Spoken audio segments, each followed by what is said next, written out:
வணக்கம். இன்னைக்கு படிக்கப் போகும் கதையின் தலைப்பு தாட்சண்யம். இது ஒரு சிறுகதை. எழுதியவர் திருமதி அனுத்தம்மா அவர்கள். கதைக்கு போலாமா? எங்கள் நாட்களிலெல்லாம் தாட்சண்யம் என்று ஒன்று உண்டு. இந்த காலத்தில் ஒரு பெண்ணுக்கு கல்யாணம் செய்து முடித்தால் தலையில் துணி போட்டு துறவு கொள்ள வேண்டியிருக்கிறது. ஒரு தலை தீபாவளி நடத்தி முடித்தால் தலையில் துணி போட்டு கொள்ள வேண்டியிருக்கிறது. தயை, தாட்சண்யம், நாக்கில் நரம்பு ஒன்றுமில்லாமல் கேட்கிறார்களே, பிள்ளையும் அவனை பெற்றவர்களும் என்று ஆத்திரத்தோடு முழிந்து கொண்டே நான் அரிவாள் மனையை நறுக்கென்று ஒரு தட்டு தட்டி அப்பால் திண்ணை அடியில் ஒதுக்கி வைத்தேன். என் விரலை சுற்றி வாழைத்தண்டு நறுக்கின நார் சுற்றி கொண்டிருந்தது. அவைகளை நீக்கும் பணியில் என் மனச்சிக்கலையும் நீக்க முயன்று கொண்டிருந்தேன். ஆமாம் ஆமாம், உன் காலத்தில் தாட்சண்யப்பட்டு கொண்டு ஓட்டி கொண்டு உட்கார்ந்திருக்க நேரம் இருந்தது. எங்கள் காலத்தில் அசட்டுத்தனத்துக்கு போது கிடையாது. அந்தந்த சமயத்துக்கு டக் டக் என்று நடக்க வேண்டும் என்று பொறிந்து தள்ளியபடி விட்டு கையில் இருந்த வாரப்பதிப்பை குப்புற வீசி எறிந்துவிட்டு என் பெண் சித்ரா வேகமாக முன்பக்கம் போனாள். கூடாரம் போல் நின்ற வார பதிப்பு புத்தகத்தை சீராக்கிவிட்டு நான் என் மகளையே பார்த்தேன். அவள் நடையில் ஓர் உதாசீனம், முன்பக்கம் விழுந்த அவள் சாட்டை பின்னலை பின்புறம் வீசிக்கொண்டதில் கூட ஒரு அலட்சியம். அவளை சொல்லியும் குற்றமில்லை. தலை தீபாவளி நடக்க இருக்கிறது. கணவன் வரப்போகிறான். இருவரும் இன்பமாக காலம் கழிக்க திட்டமிட்டிருப்பார்கள். அதை நடத்த என்னை எதிர்நோக்கி நிற்கிறாள். நான் பிடிகொடாமல் பேசியதை கேட்டால் அவளுக்கு எரிச்சல் வருவது இயற்கைதானே. மாப்பிள்ளையிடமிருந்து மாமனாருக்கு கடிதம் வந்துவிட்டது. இன்று தீபாவளியை ஒட்டி 10 நாட்கள் லீவு வருகின்றனவாம். அந்த சமயத்தில் பெங்களூர், மைசூர் போய் வர வேண்டுமாம். 200 ரூபாயாவது வேண்டியிருக்குமாம். அதை எங்களிடமிருந்து எதிர்பார்த்தார் மருமகன் சுந்தரம். உல்லாச பிரயாணம் போகிறவர்கள் தத்தம் கை காசுக்கு தகுந்த மாதிரி திட்டம் போட வேண்டும். மாமனார் கை பார்த்து வாழ்வது போல கேவலம் எதுவும் கிடையாது என்று பெண்ணின் மீதே அவள் கணவன் கடிதத்தை வீசிவிட்டு அவள் தகப்பனார் வெளியே போய்விட்டார். இதற்கு வழி தேடிய வண்ணம் நான் வீட்டை சுற்றி சுற்றி வந்தேன். மாப்பிள்ளைக்கு நல்ல வேஷ்டி வாங்க வேண்டும். டெர்லின் ஷர்ட் வேண்டுமாம். பெண்ணுக்கு புடவை அவர்கள் சாதாரணமாகத்தான் வாங்குவார்களாம். தனக்கு ஒரு தர்மாபுரம் பட்டுப்புடவை வேண்டும் என்று என்னை நச்சரிக்கிறாள் சித்ரா. மயில் ஜரிகை போட்டு தர்மாபுரம் மிகவும் நேர்த்தியாக இருக்கிறதம்மா. தலைப்பில் நிறைய வேலைப்பாட்டுடன் இருக்க வேண்டும் என்று அவள் எனக்கு விவரிக்கிறாள். எல்லாம் தான் வாங்கலாம். காசு எங்கே இருக்கிறதோ தெரியவில்லையே. கல்யாண கடனே இன்னும் அடையவில்லை. மேலே செலவுகள் குவிகின்றன. உன் மாமியாரோ மிகவும் கெட்டிக்கார அம்மாளாக இருக்கிறாள். சாதுரியமாக ஒவ்வொன்றையும் கறக்கிறாள். ஊரில் பலருக்கு கிடைப்பதை பார்க்கிறாள் அல்லவா. ஆசைப்படுவது இயல்புதானே. சிறுசுகள் ஆசைப்படாமல் நாம ஆசைப்பட போகிறோம். வாங்கி தந்து விடுங்கள் என்று சிபார்சு செய்கிறாள். வர வர உலகில் தாட்சியமே காணும். நாசுக்கு கூட இல்லையே.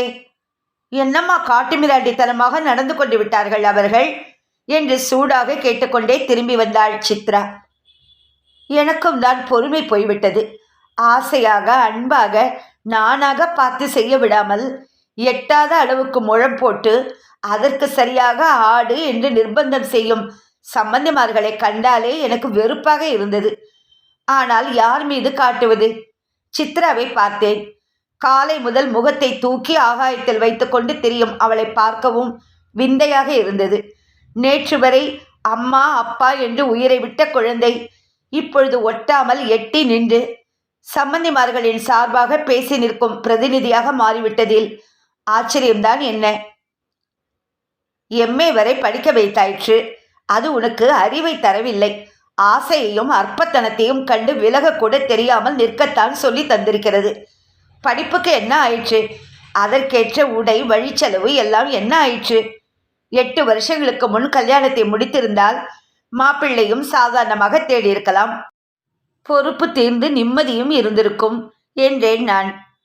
படிக்க வைத்ததனால் நீ என்ன கஷ்டப்பட்டு விட்டாயம்மா? 4 வருஷங்கள் சம்பாதித்து உன் கையில் தானே தந்தேன். வெடுக்கு வெடுக்கென்ற பேச்சு சித்ராவின் இயல்புதான். சமயத்தில் ஆணி அடித்தாற்போல் பேசுவதை மெச்சி அவளை சட்டக்கல்லூரியில் சேர்க்க அவள் தகப்பனார் ஆசைப்பட்டார். நான் தான் குறுக்கே நின்றேன். வக்கீல் பெண்ணுக்கு ஜட்ஜு மாப்பிள்ளை தேட வேண்டி வரும் என்று அஞ்சினேன். பிஏவோடு நிறுத்த பாடுபட்டேன்.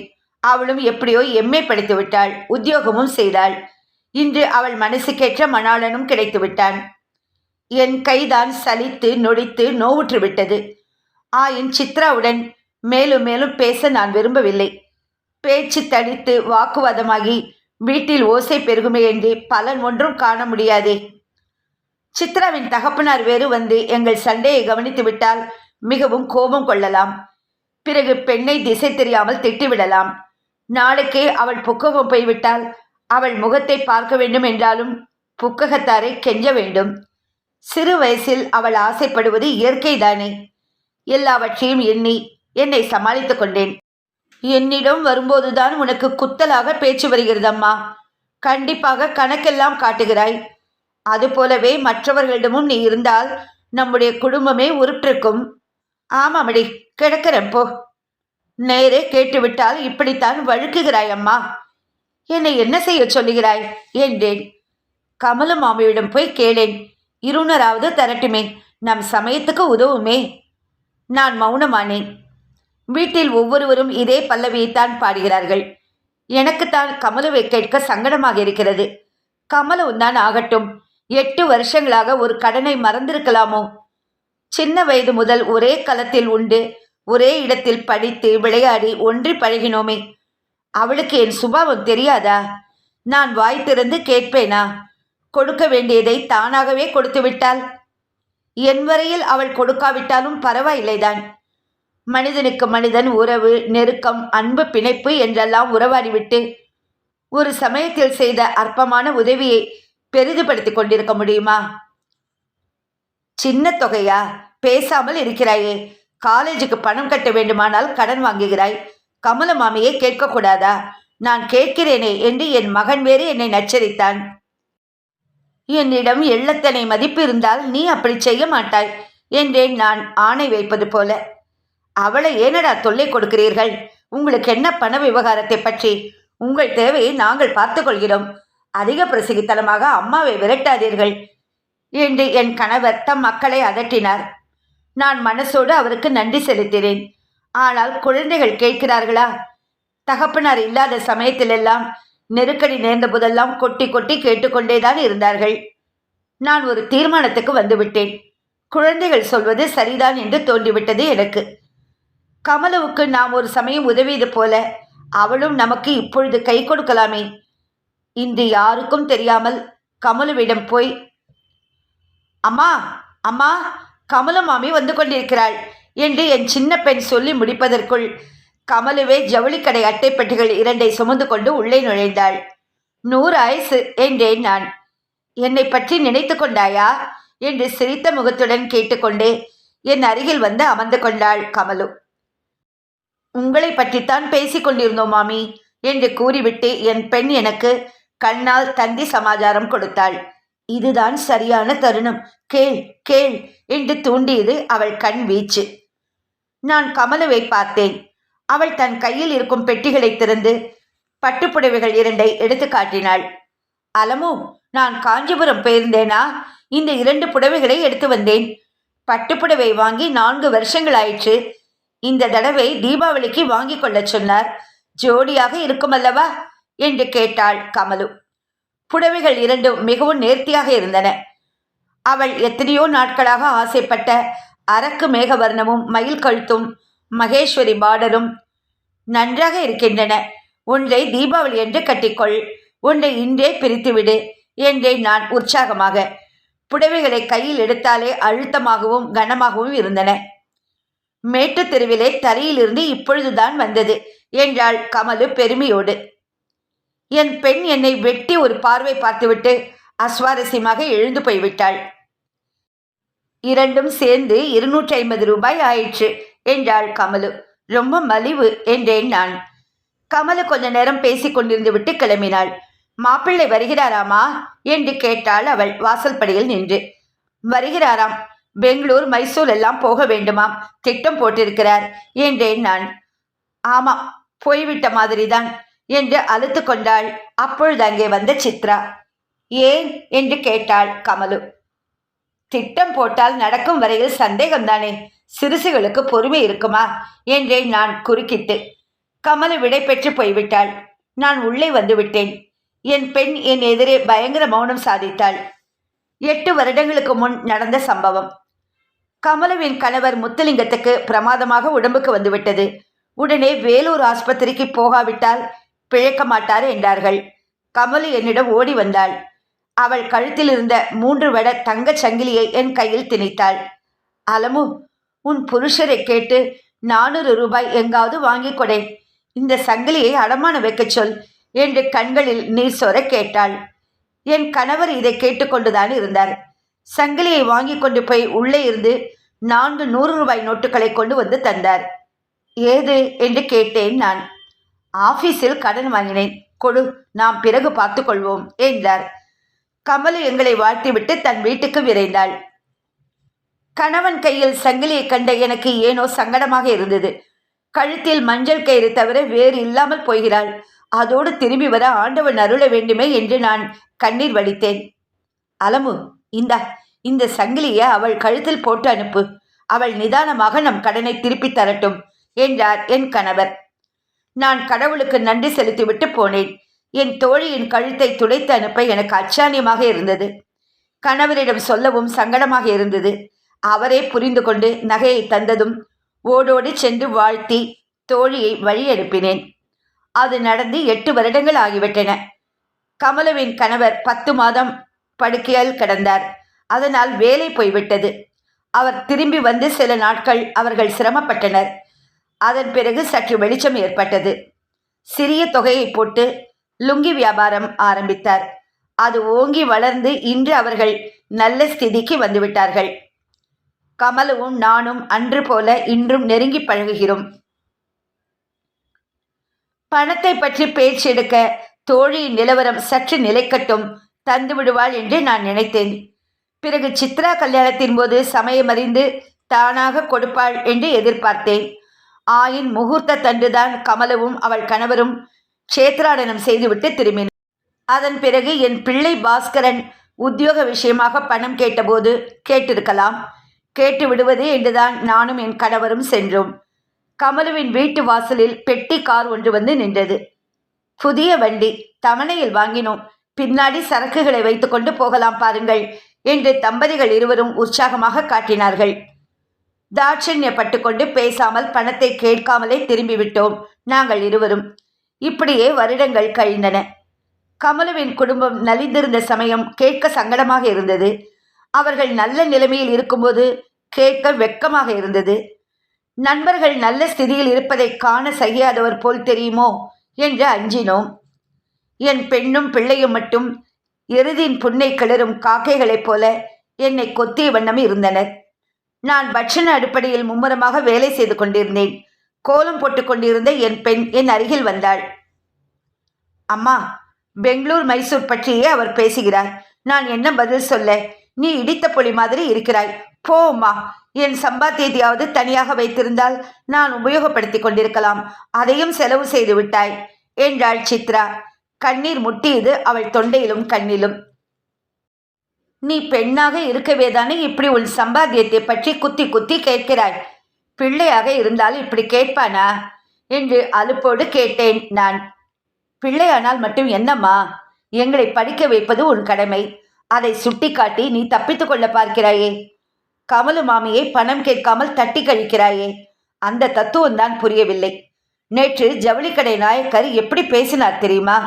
சொல்லாமல் சொல்லி வாழைப்பழத்தில் ஊசி ஏற்றின மாதிரி பழைய பாக்கி தீராமலே புதிய கணக்கு ஏற்றி வருவது சரியில்லை என்று தொனிக்கிற மாதிரி அவர் பேசின போது எனக்கு தலை இரக்கமாக இருந்தது என்றான் பாஸ்கரன் அங்கே வந்து கொண்டே. சரிதானடா, கமலு ஒரு 400 ரூபாய் தான் கொடுக்க வேண்டும். அதனால் 500 ரூபாய் ஜவுளிக்கடன் தீர்ப்பாயா? மாப்பிள்ளைக்கு 200 தந்து நீ 200 எடுத்துக்கொள்வாயா? மளிகை கடை 400 ரூபாய் பாக்கியை தருவாயா? எத்தனை தான் அதில் செய்ய முடியும் சொல் என்றேன் நான். பாஸ்கர், நீ அம்மாவோடு பேசி பயனில்லை. கமலு மாமியிடம் இருக்கும் அன்பில் 100 பங்கு கூட நம்மிடம் இல்லையே. ஏனம்மா, மாமியின் சங்கிலியாவது வைத்திருந்தால் இன்றைக்கு அதை நாமாவது அடமானம் வைத்து வாங்கி செலவு செய்யலாம் அல்லவா என்றான் பாஸ்கரன். செய்யலாம், 8 வருஷங்களில் அது மூழ்கி கூட போயிருக்கும். நாமே சங்கிலியை அனுபவித்திருக்கலாம், அதை விற்று பயன்படுத்தலாம். உன் அம்மா அதன் மீது விரலாவது வைத்திருப்பாளா? உங்களுக்கு ஒரு மண்ணும் புரியாது. எப்பொழுது பார்த்தாலும் பணம் பிடுங்கத்தான் தெரியும். உங்கள் தலைமுறையே அப்படி. இவர்கள் பேச்சை கேட்டுக்கொண்டும் அதற்கு பதில் சொல்லிக்கொண்டும் அங்கு என் கணவர் வந்து சேர்ந்தார். உங்கள் தலைமுறை மிகவும் ஒழுங்கோ. வாங்கின கடனை திருப்பி கொடுக்காமல் காரும் பட்டும் பீதாம்பரமும் வாங்கி தாம் மட்டும் சுகமாக இருக்கிறது உங்கள் தலைமுறை என்று என் அருகில் முணுமுணுத்தாள் சித்ரா. பெண்ணின் பேச்சு அவள் தகப்பனாரின் செவியில் விழப்போகிறதே என்று நான் அஞ்சினேன். ஆனால் அவர் அருகே இருந்த பட்சண தட்டிலிருந்து ஒரு பாதுஷாவை விண்டு வாயில் போட்டபடி, நான் மாப்பிள்ளை அழைத்து கொண்டு வெளியே போய்விட்டு வருகிறேன்.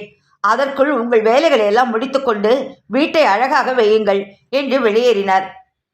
பெண்ணையும் அழைத்து போங்களேன் என்றேன் நான். நான் வரவில்லை அம்மா என்றாள் சித்ரா.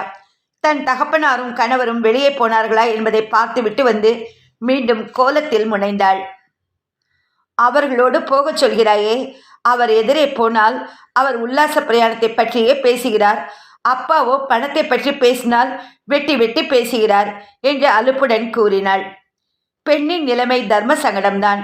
ஆயினும் அதை கவனியாதது போலவே நடந்து கொண்டேன் நான். பெண் உதட்டை முறுக்கினதை கண்டும் காணாது போல எனக்குள் சிரித்து கொண்டேன். நாளை பகல் வரையில் தீபாவளி அமர்க்களப்படும். அதற்கு பிறகு நான் ஏதேதோ சிந்தித்தேன். அடுத்தபடி கமலு வந்தால் கேட்டு விடுவது என்று திட சங்கல்பம் செய்து கொண்டேன். அன்றெல்லாம் கமலு தலை காட்டவே இல்லை. மறுநாள் விடியற்காலை புத்தாடை உடுத்திக்கொண்டு கங்கா ஸ்நானம் விசாரிக்கத்தான் வந்தாள். இங்கேயே எங்களுடன் இருந்து விடுங்கள் என்று நான் கேட்டுக்கொண்டதன் பேரில் கமலு குடும்பம் எங்கள் வீட்டிலேயே தங்கிவிட்டது. பகல் போஜனம் ஆயிற்று. கமலுவின் பிள்ளையுடன் பாஸ்கரன் மாடிக்கு போய்விட்டான். பெண்ணோ மாப்பிள்ளையுடன் பேச போய்விட்டாள். இரு ஆடவர்களும் கூடத்தில் சாய்ந்த வண்ணம் ஒய்யாரமாக இருந்தார்கள். கமலு என்னை தனியாக அழைத்தாள். அலமு, நான் உனக்கு ஒன்று தருவேன், வேண்டாம் என்று தடுக்கக்கூடாது. முன்பு எனக்கு 400 ரூபாய் தந்தாயே, நினைவிருக்கிறதா என்று கேட்டுவிட்டு என் முகத்தை பார்த்தாள். என்னை யார் மறக்க விட்டார்களாம்? நிமிஷத்துக்கு நிமிஷம் தேள் போல் கொட்டி வருகிறார்களே. ஆமாம், அதற்கென்னவாம் இப்போது என்று நான் அமைதியாக கேட்டேன். ஒன்றுமில்லை, இந்த உரையை நான் வீட்டுக்கு போன பிறகு பிரித்துப்பார் என்று கூறின கமலு மேலே பேசவும் இல்லை. என் பதிலுக்கு காத்திருக்கவும் இல்லை. நானே ஓடி தடுத்து நிறுத்தி தாம்பூலம் தந்து அனுப்பினேன். அவள் போன பிறகு நான் உரையை கிழித்தேன். கடிதத்துடன் பொலபலவென்று ஏதோ விழுந்தது. என் கணவர், என்ன அலமு என்று கேட்டார். கமலு ரூபாயை திருப்பி தந்தாளாக்கும். அதை என்னமோ மர்மமாக உரையில் போட்டு ஒட்டி தந்துவிட்டு நிற்காமல் ஓடிவிட்டாள் என்று விளக்கினேன் நான். கீழே விழுந்தவைகளை பொறுக்கிக் கொண்டேன். பாஸ்கரன் என் கையில் இருந்த கடிதத்தை வாங்கினான். சத்தத்தை கேட்டு சித்ராவும் வந்தாள். அவர்களே பிரித்தார்கள், படித்தார்கள், கூச்சலிட்டார்கள். பிறகுதான் அவர்கள் எனக்கு அதை உரக்க படித்து காட்டினர். அலமு, அன்று கை நாட்டு கூட இல்லாமல் 400 ரூபாய்களை எண்ணி என்னிடம் தூக்கி தந்தாய். சங்கிலியை கூட வைத்து கொள்ளாமல் ஓடி வந்து என் கழுத்தில் போட்டு விட்டாயே. உன் மன தாராளத்தையும் உன் கணவரின் பெருந்தன்மையும் எப்படி பாராட்டுவது? அதனால்தான் எனக்கு இக்கடிதம் எழுதக்கூட கூச்சமாக இருக்கிறது. நீ கொடுத்த வேலை நல்லது. எனக்கு மாங்கல்ய பிச்சை கிடைத்தது. பிறகு மெதுவாக சேர்த்து உனக்கு திருப்பி தருவதற்காக இருந்தேன். இவரை யாரோ லுங்கி வியாபாரத்தில் இழுத்து விட்டனர். உன் பணம்தான் அதற்கு முதலாக பயன்பட்டது. அது செழித்தது. மீண்டும் உன் பணத்தை சேமித்தேன். புது கார் வாங்க முன்பணமாக கட்டும்படி நேர்ந்தது. அதாவது என்ன, நாங்கள் அப்படி பயன்படுத்தி கொண்டோம். இவருக்கு உன் கைராசியில் அவ்வளவு நம்பிக்கை. எந்த புது முயற்சிக்கும் உன் பணம்தான் முதல் போகிறது. கடைசியாக 2 வருடங்களுக்கு முன் மீண்டும் உன் பணம் உன்னிடம் வரவிருந்த சமயம் பங்கு மார்க்கெட் அதற்கு வழி தேடியது. அது முற்றி இன்று நல்ல விலை விற்றதாம். 1900 ரூபாய் கிடைத்தது. ஆனால் உன் 400ஐ குறைத்து கொண்டு 1500 தான் தந்திருக்கிறேன். நல்ல ராசியான அந்த பணத்தை திருப்ப இவர் இணங்கவில்லை. இது உன்னிடம் சொல்லக்கூட எனக்கு வெட்கமாக இருக்கிறது. 8 வருட காலமாக நான் குழம்பியதை நீ அறிய மாட்டாய். உன்னை பார்க்கும்போதெல்லாம் எனக்கு பணத்தின் நினைவுதான். நீ அதை பற்றி மறந்தே விட்டிருந்தது என்னை மேலும் குத்தியது. ஒரு முறையாவது நீ கடனை பற்றி பிரஸ்தாபித்திருந்தால் என் மனசுக்கு சாந்தி இருந்திருக்கும். இத்தனையும் போதாதென்று தீபாவளி புடவைகளை உன் கையினால் தொட்டு வாங்கி கொள்ள சொல்லி அனுப்பினார். எனக்கு அவரை மறுக்கவும் துணிவில்லை. உன்னிடம் சொல்லவும் சங்கோஜமாக இருந்தது. கல்யாண செலவுகள் உன்னை மென்னியை பிடிக்க, தலை தீபாவளி நடத்த நீ திணறிக் கொண்டிருக்க, நான் பட்டுப்புடவைகளை கொண்டு வந்து காட்டுவது அநாகரிகமாக இருந்தது. உன் பொன் மனம் எதையும் தவறாக நினைக்காவிட்டாலும் உன் குழந்தைகள் அப்படி நினைக்க மாட்டார்கள். ஆனால் அவர்கள் உன் குழந்தைகள் ஆயிற்றே. அவர்களும் பேசாமல் இருந்துவிட்டது அதிசயமில்லைதான். என் மனம்தான் படாத பாடு பட்டுவிட்டது. வலுக்கட்டாயமாக 400 ரூபாய் பரிசை பறித்து கொண்டு என் கணவரை நீ மன்னிப்பாய். ஆயின் உன் கணவருக்கு என்ன பதில் சொல்வாய்? பாஸ்கரன் படிப்பதை நிறுத்தினான். என்னடா சொல்கிறாய்? கமலுவை வாய்விட்டு கேட்டிருந்தால் இந்த பரஸ்பர ஆனந்தமும் அன்பு பிணைப்பும் இருந்திருக்குமா என்று கேட்டார் என் கணவர் தம் மக்களை. என்னமோ இந்த ஒரு சந்தர்ப்பம் அப்படி நேர்ந்து விட்டது. கமலு மாமிகளும் நம் அம்மாக்களுமேவா இந்த உலகத்தில் இருக்கிறார்கள்? அவர்கள் அசட்டு காலத்தை சேர்ந்த அசட்டு மனிதர்கள் என்றான் பாஸ்கரன் சட்டென்று. அப்படியெல்லாம் இதயத்தை பூவால் ஒத்தி பார்த்து கொண்டிருக்கிற காலம் இதல்ல. வேகம், வேலை, பலன் இவைதான் எங்கள் நாட்களில் முக்கிய ஸ்ருதி என்றாள் சித்ரா. இந்த சமத்து உலகில் நான் இருக்கவே லாயக்கற்றவளா என்று கேட்டேன் நான். அது ஒன்றுமில்லை. உன்னை போல அசடர்கள் அன்றும் இன்றும் என்றும் இருப்பார்கள். இவர்களை போன்றவர்களும் எப்பொழுதும் இருந்து கொண்டே இருப்பார்கள் என்று என்னை ஆசுவாசப்படுத்தினார் என் கணவர். என் மக்களின் வாத பிரதிவாதங்கள் எனக்கு புரியவில்லை. ஆனால் கமலுவுடன் நான் இன்னமும் நெருங்கிவிட்டது போல தோன்றுகிறது. என் மன நிறைவை எடுத்து காட்டுவது போல ஒளி ஊற்றை கொப்பளித்தது தெருவில் ஒரு பூவானம். இத்துடன் இந்த கதை முடிவடைந்தது. எவ்வளோ ஒரு அருமையான கதை. நிறைய நம்ம எல்லார் வாழ்க்கையிலுமே இந்த மாதிரி தாட்சியணுங்கிற ஒன்று இருக்கும். தாட்சியப்பட்டு தெரிஞ்ச வாழ்கிட்ட இந்த மாதிரி பணம் கொடுக்குறதோ இல்லை ஒரு பொருளை கொடுக்குறதோ கேட்கறதுக்கு தயங்குறது இப்படியெல்லாம் நம்ம காலத்துலலாம் கண்டிப்பாக இருந்திருக்கும். இன்றைக்கி யாரும் கொடுக்குறதும் இல்லை கேட்குறதும் இல்லை. அந்த காலத்தில் இருந்த வழக்கெல்லாம் இந்த மாதிரி ஒரு சூழ்நிலையெல்லாம் இருந்திருக்கும். கண்டிப்பாக கொடுத்ததை கேட்குறதுக்கு இருந்திருக்கும். இந்த மாதிரி தாட்சியம் இருந்திருக்கும். ஆனால் அதுலேயும் ஒரு அருமையாக அதுக்கு ஒரு காரணத்தை சொல்லி அழகாக எழுதியிருக்காங்க எழுத்தாளர் அனுத்தமா அவர்கள்.